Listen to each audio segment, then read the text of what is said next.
आप आरोप लगा रहे हैं इधर की इन लोगों की नीतियों की वजह से हुआ। आपका तो कोई एक नीति डायरेक्शन लीजिए, देसी गायों को बढ़ावा देने के लिए आप उनके संरक्षण का विशेष प्रावधान करिए, इंश्योरेंस का प्रावधान करिए। श्री राजा राम सिंह जी, श्री राजा राम सिंह जी। सभापति महोदय, पशुपालन फसलों के बाद किसानों की आमदनी का दूसरा सबसे बड़ा स्रोत है और उस लिहाज से बजट में और ज़्यादा प्रावधान होना चाहिए था। और मैं ये कहना चाहता हूं कि अब समय आ गया है कि पशु क्रूरता कानून जो बना उसकी समीक्षा की जाए। उसने सचमुच में पशुओं के खिलाफ क्रूरता को कम किया या बढ़ाया? हम ये महसूस कर रहे हैं कि उसने बढ़ाया। पशुओं का व्यापार घट गया, किसानों की आमदनी घट गई, भारी प्रभावित हुई और पशुओं के साथ साथ आदमियों पर भी खतरे बढ़े हैं व्यापार के क्रम में।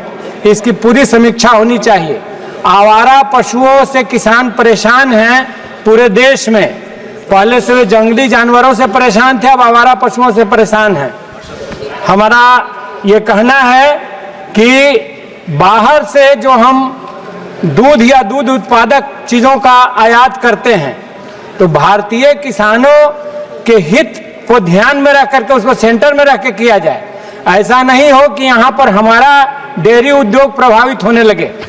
तीसरी बात मैं कहना चाहता हूँ कि आग लगने से इस बार भी बड़े पैमाने पर जानवरों की मौत हुई, लेकिन उनका उचित मुआवजा नहीं मिल रहा है।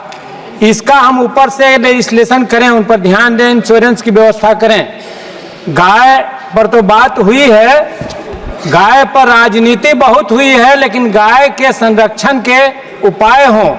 यहाँ अभी ट्रेजरी बेंचों से ही दोनों तरह के विचार आए। एक तरफ जर्सी गायों के संरक्षण का मामला आया तो दूसरी तरफ देसी गायों का। और आप आरोप लगा रहे हैं इधर की इन लोगों की नीतियों की वजह से हुआ। आपका तो कोई एक नीति डायरेक्शन लीजिए, देसी गायों को बढ़ावा देने के लिए आप उनके संरक्षण का विशेष प्रावधान करिए, इंश्योरेंस का प्रावधान करिए। इन चीजों पर गौर करिए। धन्यवाद, बहुत बहुत धन्यवाद। बहुत बहुत धन्यवाद।